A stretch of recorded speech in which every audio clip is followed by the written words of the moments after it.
Alors, tout le monde connaît André Chénier, le poète.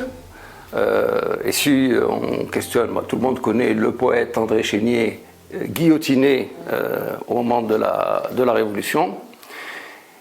Mais ce n'est pas du tout par André que je suis arrivé, moi, à la famille Chénier. Ce qui m'a intéressé, c'est l'histoire de Louis, le père de André. Et Louis, un jour, je feuilletais un ouvrage, un gros ouvrage, c'était des correspondances, et c'était les lettres que Louis Chénier, consul au Maroc, consul de France, dépêché par le roi de France auprès du roi du Maroc, écrivait à la cour, à Versailles, pour à la fois raconter la situation et rendre compte de son activité auprès des commerçants, parce que c'était le rôle des consuls à cette époque-là. Nous sommes entre 1767 et 1781, 82 d'ailleurs, il va rester au Maroc jusqu'en 1782, donc s'occuper des affaires des commerçants, des négociants, suivre le mouvement des navires, l'activité maritime et commerciale, et puis observer, rendre compte, raconter, analyser la situation de la société, les structures de l'État, la vie politique. En fait, c'est une activité d'intelligence qu'on appellerait aujourd'hui de l'espionnage. En fait, un consul, c'est un intermédiaire, mais c'est aussi un espion. Donc il doit... et c'est un intermédiaire. Hein. Il doit donner une apparence aux autorités du pays d'accueil, mais en même temps, aller fouiller, farfouiller, donner... et aider finalement ceux qui l'ont envoyé dans ce pays à comprendre la réalité de ce monde-là. Et donc j'ai cherché, j'ai été passionné par ces correspondances, et je me suis dit que j'allais pousser dans une perspective un peu érudite ce travail. Ce que j'ai fait, j'ai collectionné l'ensemble des correspondances, et à ce moment-là je me suis dit, bon, il y a quelque chose qui manque, il faut quand même aller derrière, au-delà des écrits, voir un peu en chair et en os qui était ce monsieur. Quelle était sa vie? D'où vient-il? Quelle était sa biographie? Et c'est là que les choses deviennent passionnantes, parce qu'en fait, derrière les lettres et les correspondances institutionnelles, il y a un être humain avec ses passions, ses émotions, ses ambitions, etc. Et je tombe comme ça sur un personnage... en fait, c'est un personnage balsacien, d'une certaine manière. C'est un type qui est né à Montfort, juste à côté de Limoux, à côté de Carcassonne, en 1722. Son père était maître de forge dans le coin. Petite bourgeoisie, petite noblesse. Alors des fois, ils écrivaient leur nom avec une particule, des fois sans particule, selon les circonstances. Quand ils pouvaient mettre la particule, ils la mettaient. Quand ils sentaient que c'était pas trop recommandé de le faire, donc ils évitaient de le faire. Donc selon les cas, on trouve deux Chéniers ou Chéniers sans particule.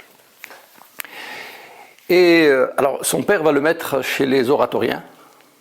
Et les oratoriens, c'est un ordre religieux très particulier, très intellect, qui oriente ses élèves vers la recherche des faits, et puis surtout qui essaye d'éviter l'esprit de système. Hein. Donc on raisonne au cas par cas, puis on les pratique, etc. Et au bout de quelques années, le père fait faillite, les affaires tournent mal. Et Louis n'a pas d'avenir professionnel ou de possibilité d'épanouissement local. À 20 ans, sur la recommandation et avec l'aide d'un oncle, il va quitter Carcassonne et il va aller, non pas à Paris, non pas à Toulouse, non pas dans la capitale régionale, il va aller loin, il va aller à Constantinople, il va aller à Istanbul, l'actuel Istanbul.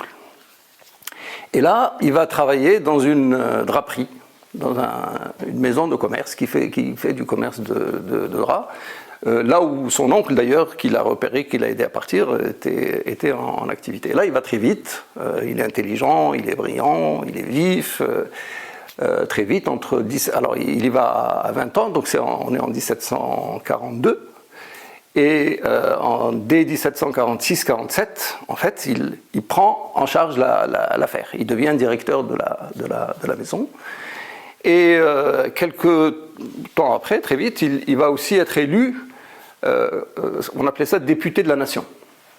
Député de la nation, c'est-à-dire qu'il est l'élu représentant de tous les commerçants français de Constantinople. Et il est en charge des relations avec l'ambassade de France locale et avec les autorités turques locales. Et ça se passe très bien. Il a de l'entre-gens, il est dynamique. Et surtout, il va rencontrer un interprète, celui qui fait la traduction auprès de la cour du sultan, un certain Lomaka, un certain monsieur Lomaka Santi.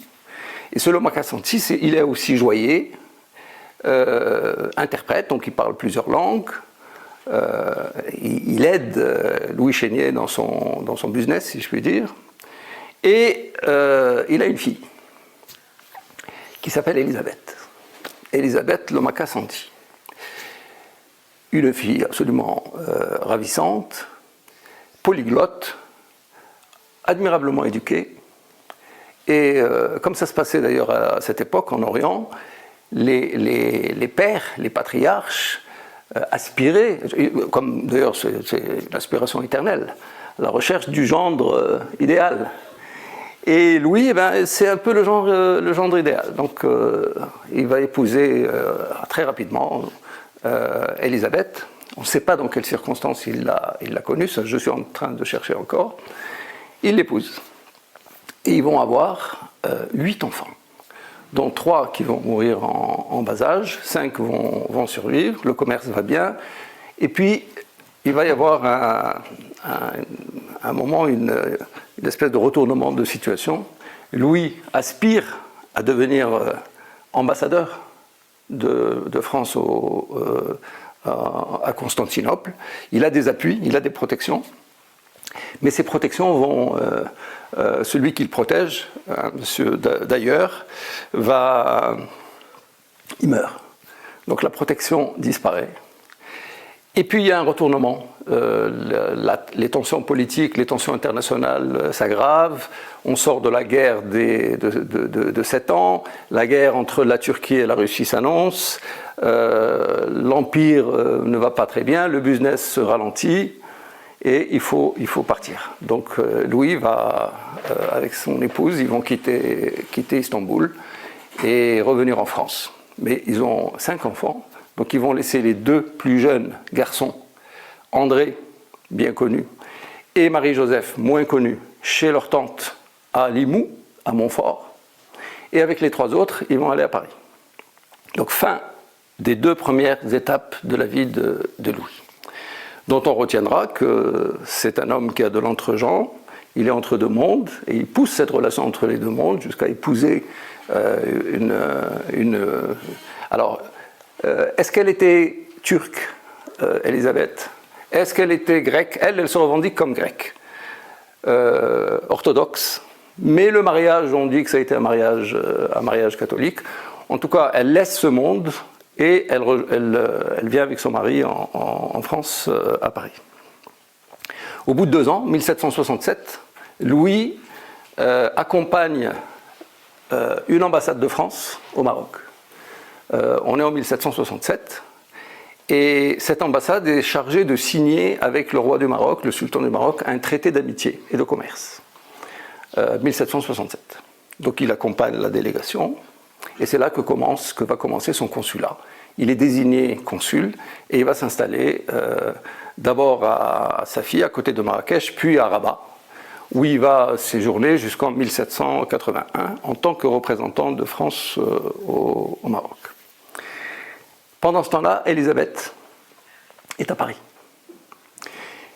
Il ne va la revoir qu'au bout de peut-être 5-6 ans, pour un congé qui va durer 1 an, et il va revenir au Maroc. Donc le couple, en fait, ne va quasiment plus vivre ensemble jusqu'à 1782, au retour de Louis en France. Alors, c'est là qu'il est intéressant de voir qu'est-ce qu'il a fait, lui, en tant que consul? Qu'a fait notre ami? Alors, en tant que consul, donc je dis, il est chargé d'observer, de raconter, d'expliquer, etc. Et là, en fait, il fait des descriptions très méticuleuses du Maroc, très détaillées. Le moindre mouvement de bateau, le moindre petit événement, etc. C'est une chronique passionnante de la vie quotidienne de ce pays.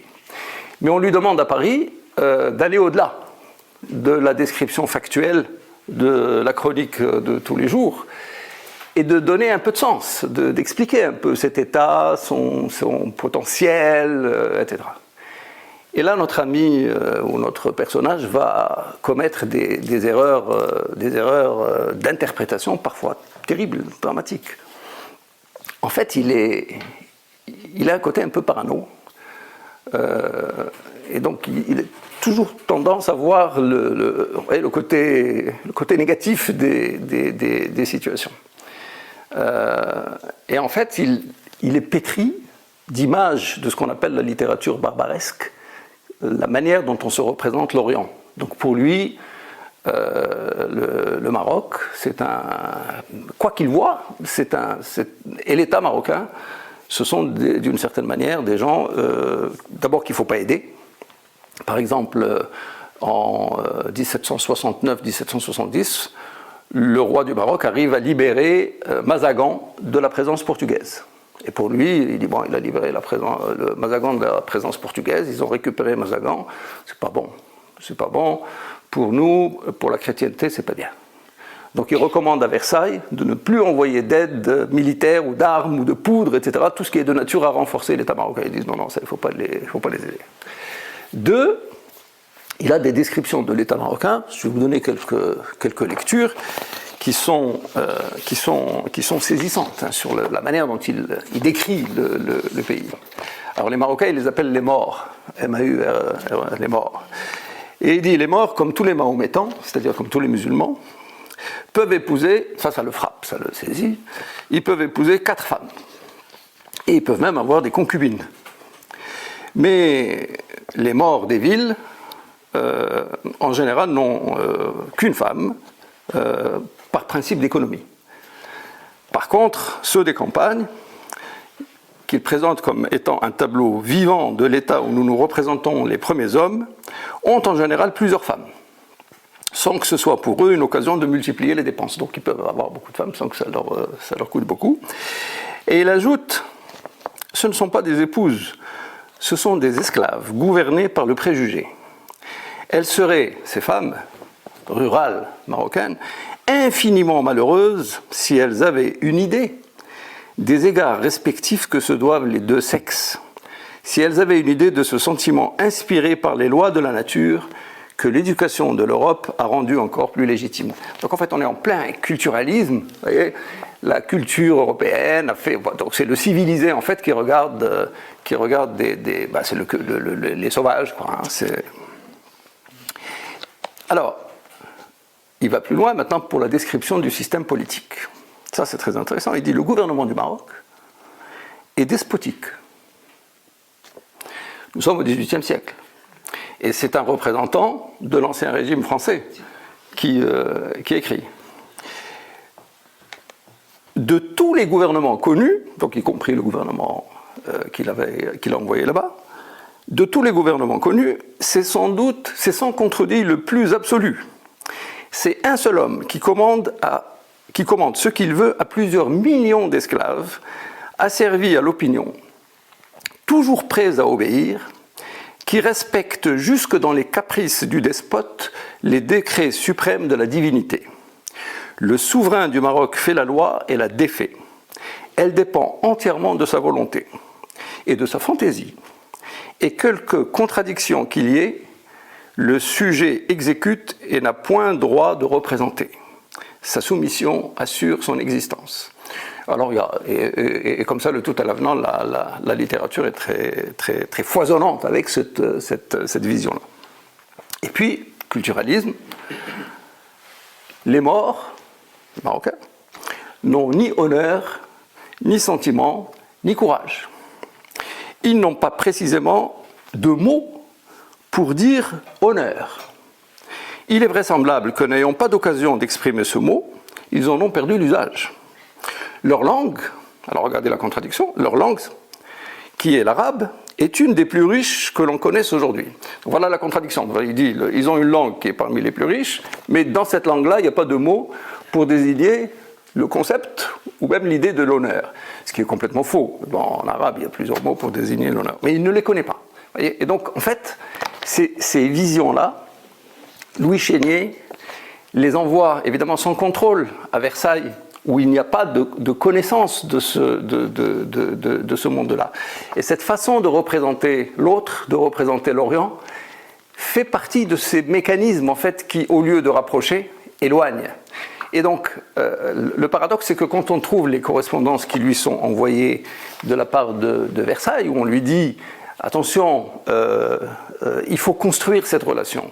Nous avons besoin de cette relation. Il nous faut équilibrer, développer les liens avec la rive sud de la Méditerranée. Il en va du prestige et des intérêts du roi de France. En fait, il n'arrive pas. Il n'arrive pas parce qu'il faut dire aussi qu'il est en difficulté. Il est en difficulté là-bas. Ses conditions de vie n'ont plus rien à voir avec celles qu'il avait quand il était à Istanbul, qui était un monde florissant. Le régime de l'Empire ottoman, le régime politique, n'a rien à voir. Le sultan ottoman, c'est une espèce d'armoire immobile. En une journée, le sultan ottoman, quand il bouge, il fait 50 mètres. Vous voyez, on le déplace avec ses caftans, etc. Ce qui n'a rien à voir avec le sultan du Maroc, qui lui est à cheval et qui il bat la campagne, il est beaucoup plus mobile, etc. Et c'est un État en construction. Il ne comprend pas, ou alors il a du mal en tout cas il se sent pas bien, surtout qu'il a des difficultés dans toutes les relations avec les autorités locales, mais il a aussi beaucoup de difficultés avec les Français du Maroc. Les négociants marocains, une grosse partie de sa littérature consiste à s'en plaindre. Ils sont indisciplinés, ils n'arrivent pas à les organiser, ils n'arrivent pas à exercer sur eux d'autorité. Ils jugent, ils considèrent que la plupart ce sont des aventuriers qui sont finalement portés sur leur intérêt propre et pas sur celui de leur pays. Et il se met à écrire à la cour en leur disant mais c'est pas possible, ces gens, il faut que j'ai la possibilité de les expulser du Maroc parce que il y en a qui font des crédits qui ne remboursent pas et puis après c'est à moi de régler les affaires. Et il dit, alors il demande même à Paris, à Versailles, de mettre en place un système d'autorisation préalable à l'émigration avant de laisser un ressortissant français partir au Maroc. Il dit il faut qu'il ait des ressources, il faut qu'il ait une activité, et puis il faut qu'il soit respectable. Il faut qu'il ait un minimum d'honorabilité, parce que sinon, on va avoir comme ça. Vous voyez comment, déjà, l'ironie du monde, de l'histoire, c'est la lutte contre l'immigration clandestine. Eh bien, à l'époque, Louis Chénier prétendait la mener contre ses compatriotes en direction du royaume du Maroc. Et puis, le temps passe. Louis Chénier accumule les difficultés, les incompréhensions avec le pouvoir. Et ça, bon, avec le pouvoir marocain, on n'a pas le temps. Mais il y a 36 000 histoires. Une rapide, très très rapide, et ça c'est un gros sujet. C'est celui qui concerne les captifs. Souvent, vous savez, les côtes marocaines sont des côtes très inhospitalières pour les bateaux. Les bateaux ne pouvaient passer qu'entre juillet et septembre. Hormis cette époque, quand ils s'approchaient trop des côtes atlantiques, ils s'échouaient. Et donc systématiquement, enfin très fréquemment, les navigants français et d'autres Européens d'ailleurs se retrouvaient avec des bateaux fracassés qui faisaient naufrage sur les côtes marocaines. Alors, les tribus locales récupéraient les biens des naufragés et remettaient les équipages à l'autorité du sultan. Et l'autorité du sultan consistait à dialoguer, négocier avec les consuls européens l'échange des captifs. Le roi du Maroc considérait qu'il en allait de son salut dans l'au-delà de libérer les captifs. Les captifs des puissances chrétiennes, mais surtout aussi les captifs musulmans qui étaient sur les galères européennes. Et donc ce qu'il propose aux consuls européens, c'est de mettre en place un mécanisme d'échange, une règle d'échange en disant, très bien, un captif pour un captif, les femmes, libération sans condition, quand on a des femmes qui sont captives d'un côté ou de l'autre, donc celles-là on doit les libérer, et puis lorsqu'il n'y a pas d'équivalent, lorsqu'il n'y a pas de captifs disponibles d'un côté ou de l'autre, eh bien on paye en ressources, ils proposent une certaine somme pour l'échange. Mais Louis Chénier et Versailles ne sont pas du tout pour. Ils ne veulent pas dégarnir les galères. Ils disent non, il faut régler ça au cas par cas. Mais il n'y a pas de règle, donc on n'arrive pas à mettre en place un accord pour fixer. Vous voyez, déjà il y a de la discussion sur les otages, si je puis dire, à cette époque-là. Là, le roi du Maroc est très mécontent. Il n'aime pas, il n'apprécie pas ça. Il considère, il le dit d'ailleurs au consul, il dit mais c'est votre façon de faire va m'empêcher d'aller au paradis. Donc d'une certaine manière, ma finalité c'est de libérer les captifs, et vous ne voulez pas, donc vous êtes de mauvaise volonté, etc. Donc voilà, donc les malentendus s'accumulent sur ce sujet et sur d'autres. Et à la fin, ce qui va se passer, c'est que le consul, parce que le roi du Maroc fait aussi des comparaisons. Il voit comment se comporte le consul d'Espagne, le consul d'Angleterre, le consul suédois, etc., qui sont tous avenants, bienveillants, positifs, etc. Parce qu'ils ont des ressources aussi. Le consul français a pour consigne d'être économe. Alors là, c'est Turgot, etc. Donc son budget est très limité, il doit rendre compte de la moindre dépense. Donc il ne peut pas mener un train de vie, un train prestigieux. Et tenir finalement la compétition en termes de prestige, de dépenses, vous voyez, toute cette symbolique, toute cette pompe du prestige, finalement il n'est pas très bien vu. On le soupçonne même d'être un peu plus que radin, finalement. D'ailleurs, ce qu'il le fait, d'ailleurs, dans les correspondances, il est toujours en train de conseiller, limiter les dépenses, ne donnez pas, etc. Et donc il va se faire envoyer. En 1781, il est convoqué au palais à Marrakech, et on lui signifie qu'il faut qu'il s'en aille, avec en parallèle une lettre qui est envoyée à Versailles, dans laquelle le roi du Maroc explique qu'il n'a absolument rien contre la France, qu'il est tout à fait attaché à la qualité des relations avec la France, mais que ce consul-là, ce Louis Chénier, ne fait pas l'affaire, il n'est pas convenable. Il lui dit il n'a de cesse que de nous déplaire, il s'occupe de ce qui ne le regarde pas. Il vous transmet de façon déformée tous nos messages. Il accumule d'ailleurs les exemples. Et Louis doit quitter le Maroc. Et le roi du Maroc demande à ce qu'un nouveau consul soit dépêché. Et parmi les conditions, il dit il nous faut quelqu'un qui n'ait pas beaucoup voyagé. Quelqu'un qui n'a pas beaucoup d'expérience, parce que cette expérience de Constantinople, cette expérience ottomane qu'a accumulée Louis Chénier, sa connaissance finalement du monde, eh bien, le rend d'une certaine manière peu commode pour un régime, un sultan qui est en train de construire un État, qui fait face à des difficultés, etc. Et donc, Louis va revenir en France. Quand il revient en France, en 1782, le pays a bien changé. 1782, donc qu'est-ce qu'il va faire? Il va s'atteler à écrire des ouvrages. Il va faire un livre sur l'histoire du Maroc. On va appeler ça l'histoire des morts. En deux volumes. D'abord un premier volume en français, un deuxième volume en français, et c'est un bide, ça ne marche pas du tout. Ça n'intéresse personne. En 1782, l'histoire des morts du Maroc, etc., n'intéresse absolument personne. Donc le troisième tome, par des relations amicales, il va le faire publier à Londres, en anglais. Des ouvrages très intéressants, très fouillés, etc. Ça ne marche pas davantage. Il fait un livre aussi sur l'Empire ottoman, qui n'a pas davantage de succès. C'est-à-dire qu'en fait, Louis Chénier s'intéresse à un monde qui n'intéresse déjà plus la société et l'intelligentsia française. On est déjà orienté vers l'Amérique, vers le Nouveau Monde, voyez. Mais le monde de l'Orient, le sud de la Méditerranée n'intéresse déjà plus. Et donc, il se morfond un peu, et il va essayer de s'occuper de ses enfants qui ont grandi.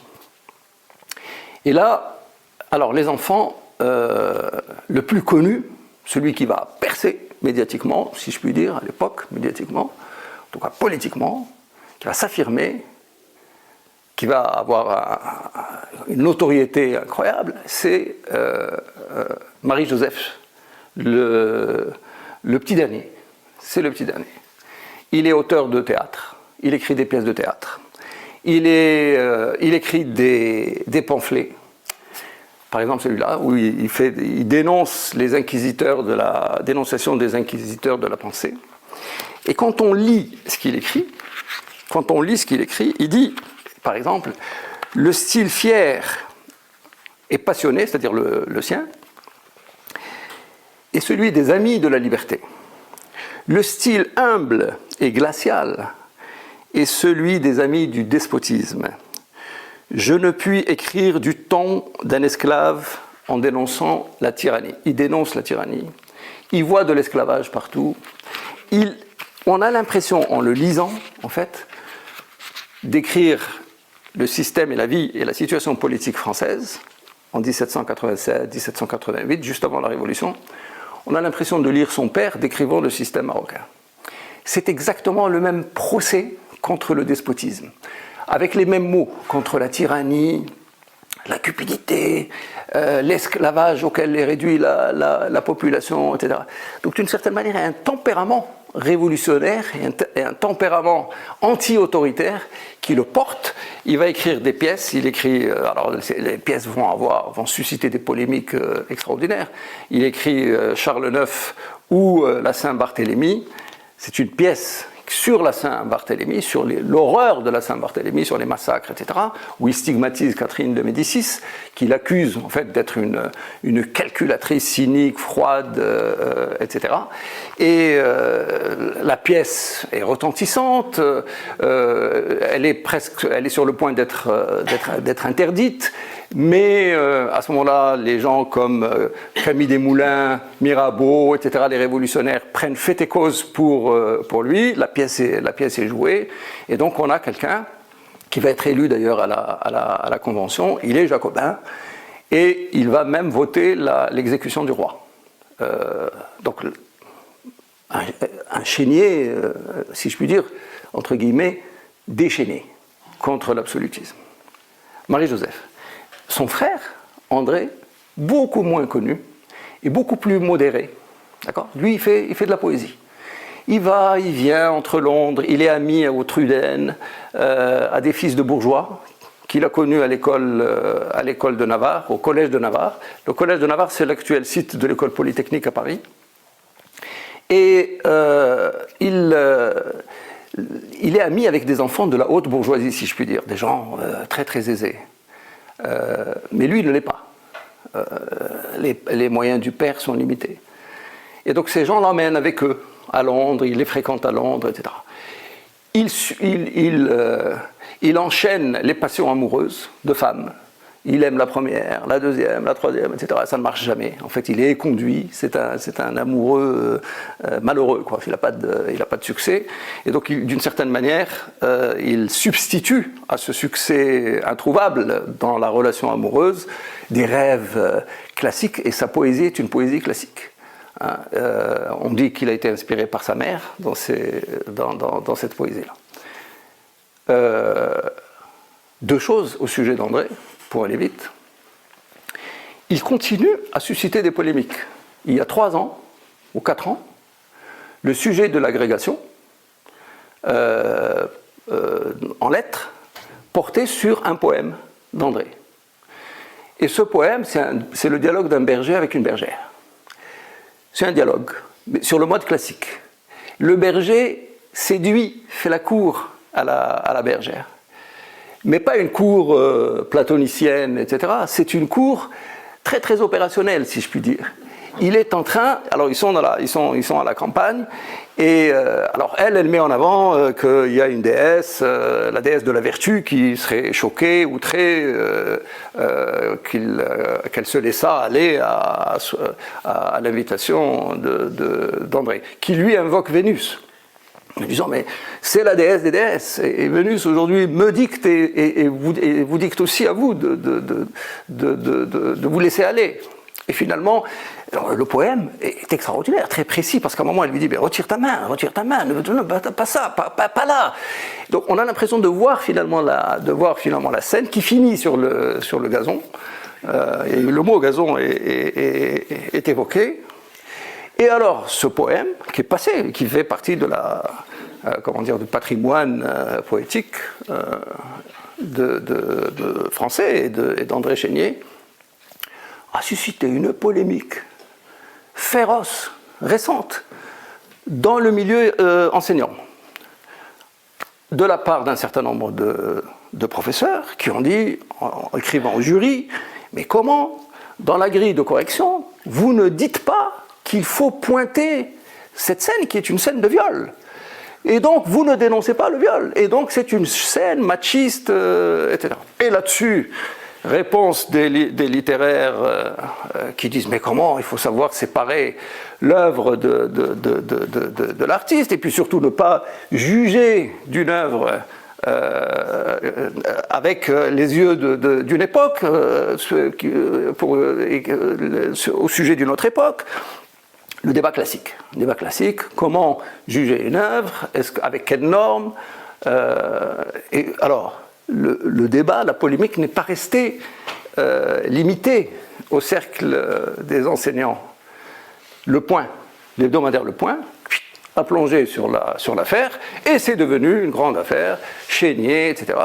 Là-dessus, c'est devenu aussi un débat droite-gauche, avec les libéraux, enfin les gens progressistes, etc., qui ont accusé le journal Le Point et ses profs de dire, bah, écoutez, ça c'est un procès d'extrême droite que vous faites à Chénier. Et donc, Chénier est guillotiné pour la deuxième fois. C'est le deuxième, voilà. Donc la polémique se poursuit jusque-là. Alors comment est-il guillotiné? Comment va-t-il être guillotiné, le pauvre homme? Et en fait, il se retrouve tout à fait par hasard un matin chez des amis, chez une certaine madame Pastouré, je crois. Et la police vient la chercher. Elle est considérée comme une contre-révolutionnaire. Alors il se met en travers et il se met à haranguer la milice, la police révolutionnaire. On lui dit, on ne sait même pas qui il est d'ailleurs, hein, on le trouve là au hasard à Passy, et il est embarqué et emmené à la prison de Saint-Lazare. À la prison de Saint-Lazare, il reste. Alors là, son frère, qui est révolutionnaire, qui connaît tous les milieux, etc., conseille à son père et au reste de la famille de rester tranquille et de dire, en disant, écoutez, ce qu'on va essayer de faire, c'est de retarder le procès. Et en faisant jouer les relations, on remet à chaque fois que possible le dossier au bas de la pile. Vous voyez, parce que quand le dossier du jugement remonte, on remet le dossier pour retarder au maximum le jugement. Mais son père ne tient pas en place. Il trouve que c'est injuste ce qui arrive, et donc il écrit. Il écrit au comité de salut public, il écrit au tribunal, etc. Et finalement, ils disent, ah bon, très bien, qu'est-ce qu'il faut? Et ils décident de le juger. Et il passe devant Fouquier-Tinville. On vient le chercher à la prison de Saint-Lazare le matin. Et à 4h l'après-midi, il est exécuté. Et il est exécuté 2 jours avant la chute de Robespierre, avant la fin de la terreur. À 2 jours près, il aurait été sauvé. Bon, il ne l'a pas été. Élisabeth se retrouve avec une peine, et Louis aussi, ils sont accablés par la mort du fils. Beaucoup à Paris, dans le journal de Paris, reprochent même à Marie-Joseph d'être responsable de la guillotine de son frère, ce qu'il récuse et qu'il dénonce avec talent d'ailleurs dans le journal de Paris. Et Louis est tellement peiné, en fait, il n'a plus de revenus. Sa retraite est réduite, elle est même supprimée après la Révolution. Il va déménager. Ils vont déménager, sa femme et lui, d'appartement en appartement. Et on voit d'ailleurs, quand on voit la liste des appartements qu'ils ont occupés à Paris, ils quittent les beaux quartiers. Ça quitte les beaux quartiers et puis ça se déplace vers le nord, vous voyez, vers les quartiers nord-est de Paris. Il tombe dans le dénuement. Et en 1795, Louis va décéder, va mourir. Elle va vivre jusqu'en 1808 avec son fils, Marie-Joseph, qui lui va prospérer encore sous la Révolution. Il est l'auteur du chant des départs, du chant du départ. Hein. Donc il est puissant. Il va être élu à l'Institut. Bon, mais Robespierre, lui, ne l'aimait pas, mais Napoléon non plus ne l'aime pas beaucoup. Puis petit à petit, il va être marginalisé. Et c'est comme ça que va s'achever finalement dans le dénuement, de façon triste, et dans l'anonymat. Le destin de cette famille. La petite Hélène, elle est sans fortune. On va la marier à un aristocrate, mais elle n'a pas de dot. Elle va aller vivre en Angleterre. Elle va avoir... non, pas en Angleterre, elle va aller vivre à l'île Maurice. Donc elle sort complètement de l'histoire aussi. Il y a 2 autres frères, sans grand intérêt. L'un qui a été aussi dans le consulat, un autre qui a été dans la carrière militaire. Au XIXe siècle, un petit-fils, un petit-neveu, va faire un livre qui s'appelle La vérité sur la famille Chénier. Donc il apporte des précisions factuelles. J'en arrive au point où on peut se demander finalement, on peut se poser quelques questions sur. Je pense que c'est aussi l'intérêt de toute cette exploration. D'abord sur l'impact de l'amitié. C'est que cette famille doit beaucoup à ses relations amicales et à sa sociabilité. C'est par les liens d'amitié que Louis et les liens de famille va faire carrière et va monter, si vous voulez, à Constantinople, entrer dans le business, se faire élire, etc. Toute la période ascendante est liée à ça. C'est aussi par les amitiés que André va pouvoir faire des études, fréquenter des milieux auxquels sa condition sociale personnelle ne lui aurait pas autrement permis d'accéder. Mais c'est aussi les amitiés qui vont lui être funestes. Son amitié, là où il se trouve à Passy le jour où on vient chercher cette dame, s'il n'avait pas été là, peut-être qu'il aurait survécu. Même chose pour Marie-Joseph. Il monte, il descend, au gré finalement des amitiés. Donc les amitiés, à cette époque, font et défont. Mais plus que les amitiés, ce sont les protections. Louis doit beaucoup aux protections. Hein, ce sont les protections qui le font élire à Constantinople, ce sont les protections qui le font désigner au Maroc, alors il attend, personnage balsacien, d'être nommé à un poste plus prestigieux, plus intéressant que là où il était, mais les protections finalement s'affaiblissent lorsque vos protecteurs perdent en puissance, en influence, et que vous ne dépendez que d'eux. Il ne faut pas vous étonner que votre carrière et que vos possibilités s'amenuisent. Deuxième champ de réflexion intéressant, c'est celui de l'Orient et de l'Occident. Des occasions ratées. Le mariage entre Louis Chénier et Élisabeth Santi, Lomaka Santi, aurait pu être une occasion extraordinaire de faire vivre, vous voyez, cette dualité, cette pluralité culturelle entre une fille qui est d'origine grecque, qui vient de Constantinople, qui parle plusieurs langues, qui se marie avec quelqu'un qui est extrêmement instruit, etc. Mais finalement, cette diversité, au lieu d'être un levier, dans le contexte particulier qui était celui-là, a finalement fonctionné comme un frein. Il n'était, lui, pas suffisamment intégré à la bourgeoisie à cause de sa femme qui n'était pas du pays. Donc pour percer, pour développer finalement sa carrière. Et elle arrive, quand il n'est pas là, ce qu'elle fait, et c'est absolument fabuleux, elle va tenir salon, elle crée un salon. Et dans ce salon, vous avez un tas d'intellectuels, des peintres, des artistes, comme David, etc., qui passent. Elle anime une véritable vie autour d'elle, une vie intellectuelle, artistique, etc. Mais elle plafonne.